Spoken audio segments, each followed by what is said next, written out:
Hi Nima, it's Thursday, April 7th, 2011, and you are watching The Four of Us.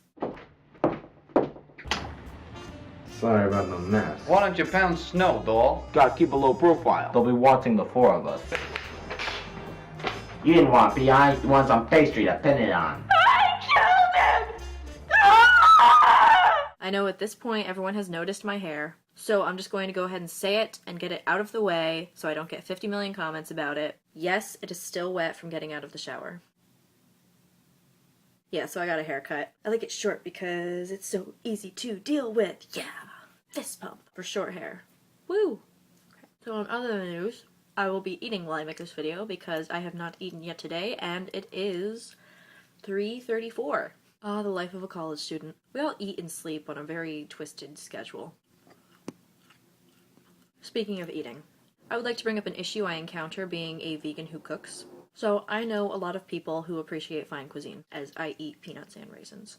And many of them are experimental enough to try vegan cooking. But most of them have not had vegan food before. Or if they did, it was like an Oreo or a French fry and they didn't even know it was vegan, so that doesn't count. So when I encounter some poor unfortunate soul who has yet to try fine vegan cuisine, my heart goes out to them and I'm just like, oh my god, I have to cook for you! And I always forget that this presents me with one serious issue. Since they've never knowingly tried vegan food before, their first vegan meal has to be effing amazing, or for the rest of eternity they're going to be turned off to vegan cooking. I have to judge whether they're the type of person who will actually try something kind of exotic and weird, in which case I can just go crazy and make whatever I want, knowing that it'll be delicious but unfamiliar to this person. Or if they are the type of person who prefers foods with which they are already comfortable, in which case I kind of have to veganize traditional recipes.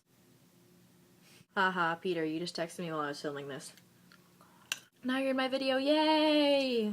Anyway, I prefer the type of person who's more experimental, because then I can just cook something and know it's gonna be good, as opposed to trying to veganize something that maybe wasn't even supposed to be vegan, in which case it turns out kind of like a lame substitute, and the people are just like, wow, vegan food is like normal people food, only not as good. And I'm just like, no, because that's not actually vegan food! I get very stressed out about this, because I don't like turning people off to vegan cooking, because it's awesome. So anyway, I just wish that people would have more experimental palates sometimes. Or that they wouldn't judge all vegan food based on one meal. But it's not like you can be like, hey, this might taste bad, but it's not because it's vegan, it's because it just didn't turn out well. Well, I mean, you could say that, but they would probably just ignore you and be like, yeah, no, actually I think it's because it's vegan. So anyway, when in doubt, serve lots of wine with dinner. Anyway, I know I promised a Canada video from my trip to Montreal. I am still working on this video, I just have a lot of footage to go through, and I want it to be really good, so I'm kind of gonna take my time on it. Also, I saw this at my school, and the setup was just too hilarious for my friend Danny not to react like this. You ready? Danny, it's a miracle! Oh my god, I'm not yet, not yet. Oh, it's in video.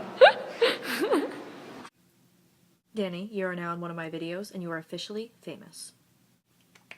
So, I have to go tackle laundry and homework, like, simultaneously. Then we'll see how we feel after that.